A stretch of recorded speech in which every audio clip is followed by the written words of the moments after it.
नमस्ते। थर्ड आई में आपका स्वागत है। उत्तर प्रदेश में क्या बोलेंगे?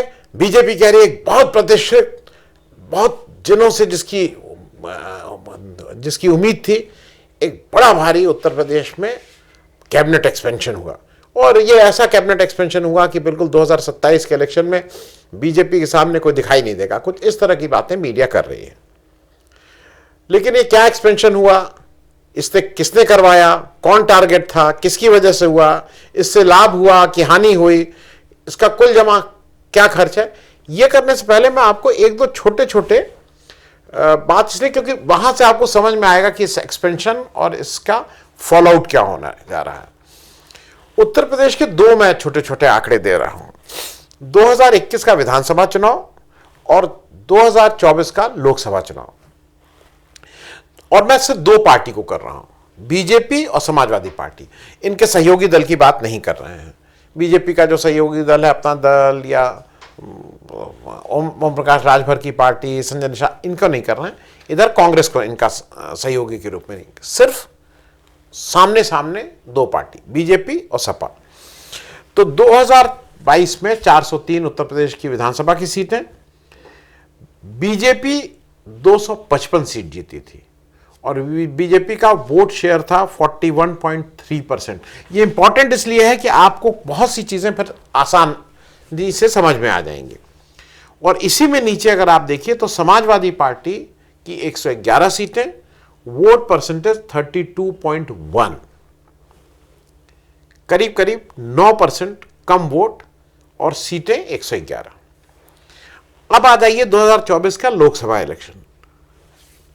बीजेपी की 33 सीटें, वोट परसेंटेज 41.37, जितना विधानसभा था उतना ही यहां पे भी रहा, वोट में कोई गिरावट नहीं। लेकिन समाजवादी पार्टी वोट परसेंटेज करीब करीब 2.5% वोट बढ़ाया उसने, 32.1 पर, माफ कीजिएगा 1.5% वोट बढ़ाया, 32.1% से 33.59% हो गई। और लोकसभा की सीटें 37 हो गई बीजेपी से ज्यादा।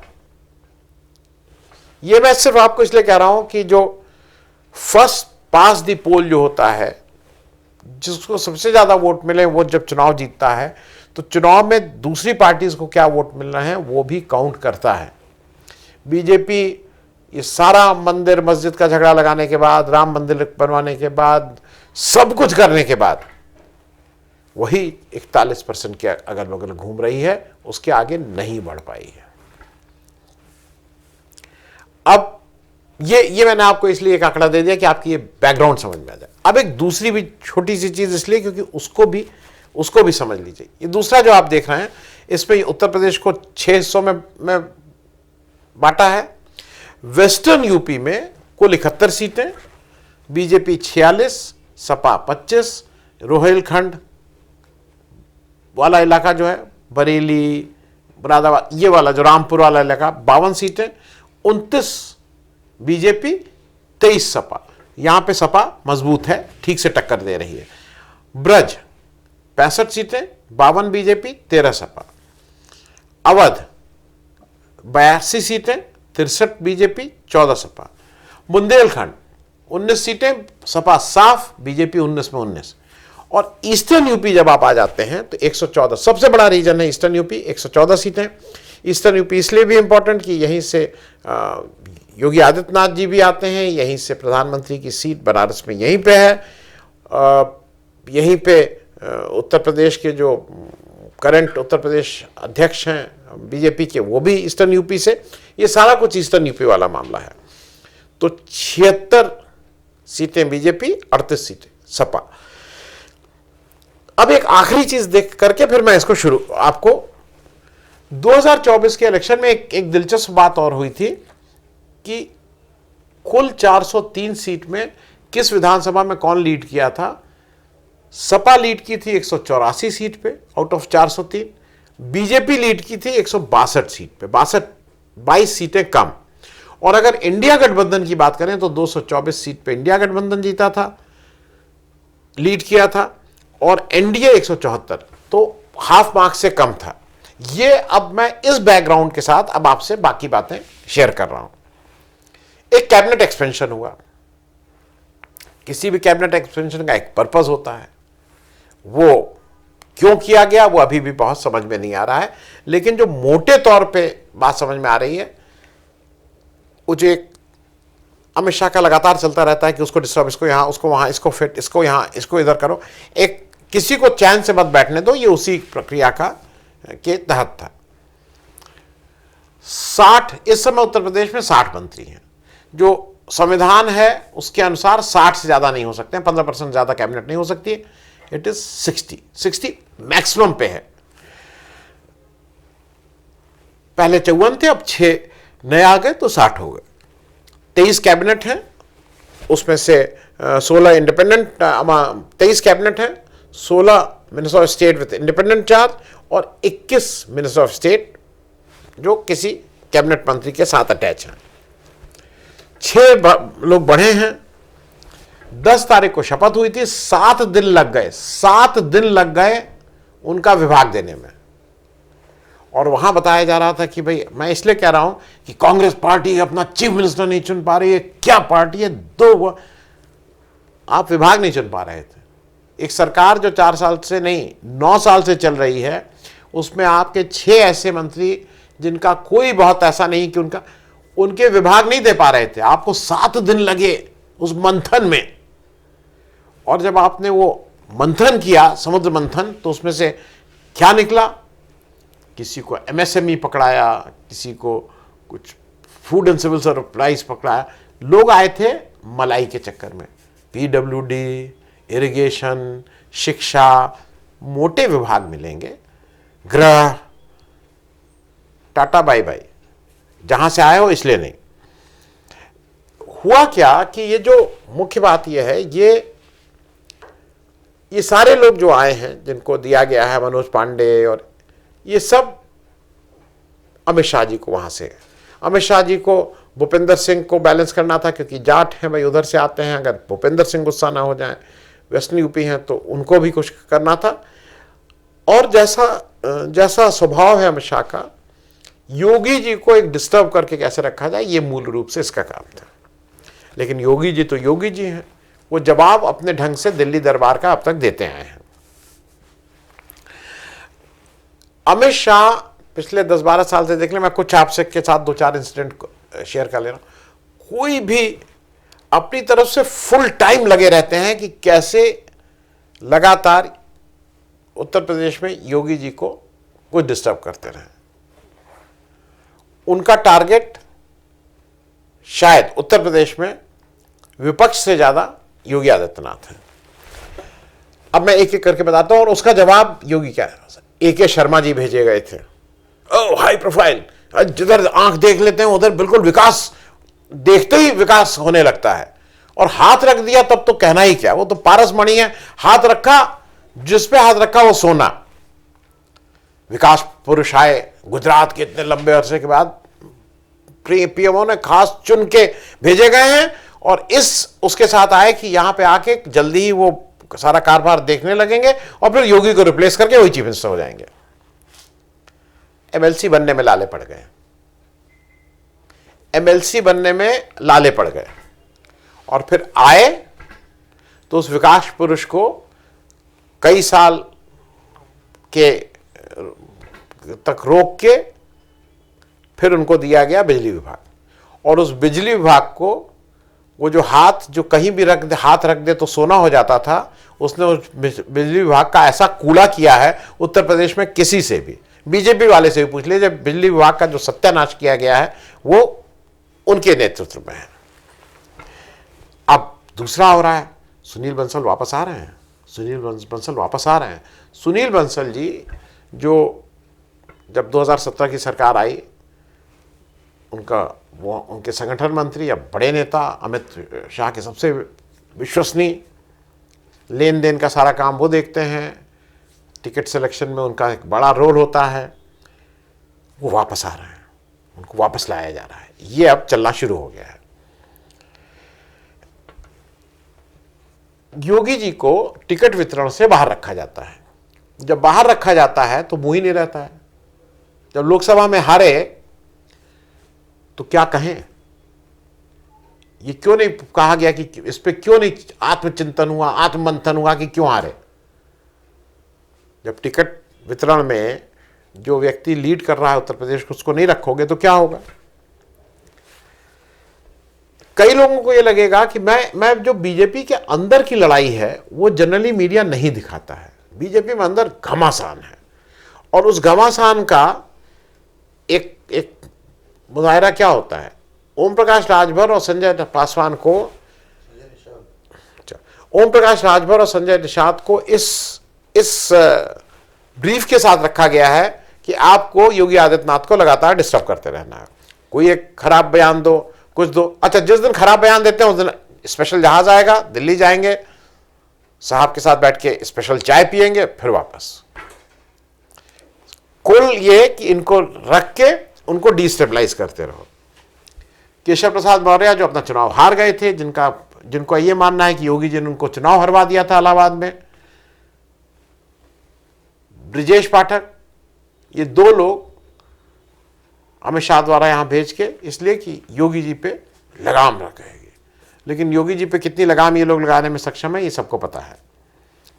और लेटेस्ट इसमें उत्तर प्रदेश के जो नए अध्यक्ष बीजेपी के हुए हैं, पंकज चौधरी, आपने कभी सुना है? देखिए, ईस्टर्न यूपी का एक बड़ा प्रमुख जिला है गोरखपुर। गोरखपुर एक समय, मैं अभी 20-25-30 साल पहले की बात कर रहा हूं, गोरखपुर था। गोरखपुर में बांसगांव एक कंस्टिट्यूंसी थी और महाराजगंज एक कंस्टिट्यूंसी थी। जिला गोरखपुर था, मैं वहीं से आता हूं। फिर महाराजगंज को एक अलग जिला बना दिया गया। For all practical purposes Maharajganj वालों को महाराजगंज गोरखपुर अगल बगल है। आपने कभी सुना है कि अगल बगल की कंस्टिट्यूंसी का एक चीफ मिनिस्टर हो और एक प्रेसिडेंट हो? मुझे कोई लॉजिक बता दीजिए। मतलब अगर वो इलाहाबाद के होते, बनारस, वो केवल एक था, चर्चा हो गई, ले आए गए हैं, हटाने की तैयारी है, ले आए गए हैं, हटाने की तैयारी है। मतलब पंकज चौधरी अब लाए गए हैं क्योंकि ये योगी का रिप्लेसमेंट बनाने के लिए। पंकज चौधरी को यहां लाने का, मुझे पंकज चौधरी कोई संगठन की उनमें क्षमता है, कोई ऐसा प्रूवन रिकॉर्ड नहीं है। कुर्मी को अगर लाना था तो स्वतंत्र देव सिंह उससे बेहतर ऑप्शन थे आपके पास, जो संगठन में बहुत काम किए हैं। लेकिन केवल इसलिए कि योगी के गृह जनपद से हैं पंकज चौधरी, उनको यहां लाओ, योगी डिस्टर्ब होंगे। और संदेश ये दो कि नेक्स्ट चीफ मिनिस्टर का ये कैंडिडेट है वहीं से। अब योगी का जवाब अपने ढंग से योगी देते हैं इसमें, जो अभी तक दिखाई पड़ रहा है। उत्तर प्रदेश में 2024 का जब इलेक्शन हुआ तो मोदी जी 10 लाख वोट से आके अनाउंस किया था अमित शाह ने कि अब की 10 लाख वोट से जिताना है।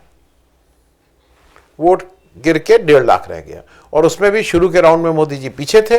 बाद में मोदी जी कैसे आगे हुए, अमित शाह वहां 1 हफ्ते से ज्यादा कैंप किए, क्या क्या नहीं किए, और ये सबको पता है कि कैसे जीते, ये कोई छुपी हुई चीज नहीं। लेकिन मोदी जी के अगल बगल, अब मोदी जी का सुनिए, कोई भाई इसका आत्ममंथन कैसे हो, हारे क्यों, ये विवेचना कैसे हो, टावरिंग मोदी जी पूरे देश में जिता देते हैं। देश में नहीं, वो तो अमेरिका में भी जाके लोगों को जिता देते हैं। वो मोदी जी बनारस से तो जीत गए, लेकिन उनके अगल बगल की 12 सीटें, लालगंज भाजपा हार गई, आजमगढ़ भाजपा हार गई, घोसी भाजपा हार गई, जौनपुर भाजपा हार गई, मछलीशहर हार गए, गाजीपुर हार गए, चंदौली हार गए, रॉबर्ट्सगंज हार गए, इलाहाबाद हार गए, कौशाम्बी हार गए, सुल्तानपुर हार गए, प्रतापगढ़ हार गए। इतनी लंबी लिस्ट है। मोदी जी बीच में बिल्कुल कमान संभाले खड़े हुए हैं, और अगल बगल की सीट सारे हार गए। अब दिक्कत कहां हुई?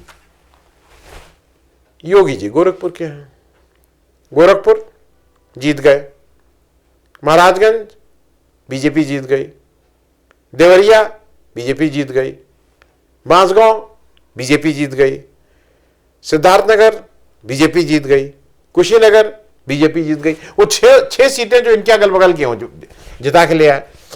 और वहां पे कैसे जिता है क्या नहीं जिता है ये एक अलग विषय हो सकता है, लेकिन अंतोगत्वा वहां बीजेपी जीत गई। अब जो अखिलेश यादव कह रहे हैं कि इनको केवल ये इंप्रेशन देने की अमित शाह कोशिश करते हैं, जो अखिलेश यादव ने गलत नहीं कहा कि ये तो कोरियर बॉय हैं, मैं इंस्ट्रक्शन देता हूं योगी जी उसको, ठीक है आप मुझे कोरियर बॉय बनाते हैं, लेकिन उनको 7 दिन तक उनको उनकी जगह दिखा दी, वहां से कोरियर लेके आए हो ना, तो कोरियर की पावती देने में अभी 7 दिन लगेंगे, बैठे रहो। 7 दिन तक ये मंत्री जी लोगों को पता ही नहीं था कि किस विभाग के मंत्री हैं, कहाँ बैठे हैं, कुर्सी नहीं दी गई थी। अब कुर्सी उर्सी मिली है तो भागे भागे उसमें कुर्सी में बैठेंगे। एक चीज बिल्कुल, अब अमित शाह का जो जिस तरह की बीजेपी की अंदरूनी बात है, एक बड़ा यक्ष प्रश्न उनके सामने खड़ा है। अगर योगी से को अपने प्राइम मिनिस्टर के रेस से किनारे करना है तो 2027 का इलेक्शन बीजेपी को उत्तर प्रदेश में हरा दो, योगी जी अपने आप किनारे हो जाएंगे। अगर योगी जी उत्तर प्रदेश का 2027 का इलेक्शन जीत के आते हैं विधानसभा, तो कैसे हराएंगे? 10 साल का 2 साल की रिजीम, अच्छी गवर्नेंस, जनता की नजरों में अच्छी है या नहीं है वो एक अलग इशू है, कैसे हटाएंगे? हिंदुओं का वो जो वोट बैंक, जो हिंदुत्व की राजनीति होती है, वो मोदी जी और योगी के पास बराबर, अमित शाह के नाम पे तो वोट देगा नहीं कोई।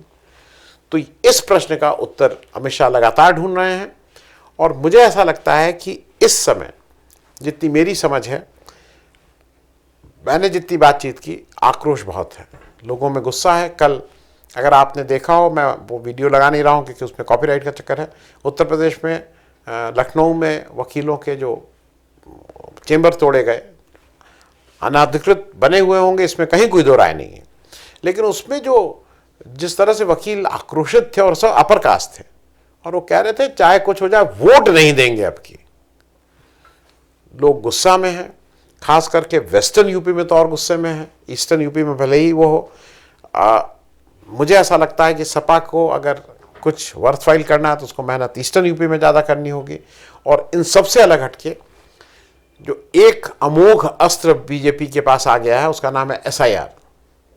2 करोड़ लोगों के नाम कट चुके हैं उत्तर प्रदेश में। उस पर विपक्ष की सारी पार्टी और ख़ास करके समाजवादी पार्टी को बहुत डिटेल में बातचीत करनी होगी। अभी टाइम है, अभी आपको सुप्रीम कोर्ट जाने का टाइम है, वहाँ अपनी दलील ठीक से बनाइए, क्योंकि जिस तरह से सुप्रीम कोर्ट आपकी सुनेगा नहीं। आपने देखा कि किस तरह से वेस्ट बंगाल में उसने कहा कि अगली बार वोट दे देंगे, तो उनके हिसाब से 2 करोड़ लोग अगली बार वोट दे देंगे। लेकिन फिर भी एक रास्ता है, ठीक से अपना केस बनाइए और सुप्रीम कोर्ट का दरवाज़ा खटखटाइए, लोगों की अदालत में बताइए कि किस तरह से SIR में बेईमानी करके बीजेपी फिर से जीतने की तैयारी कर रही है।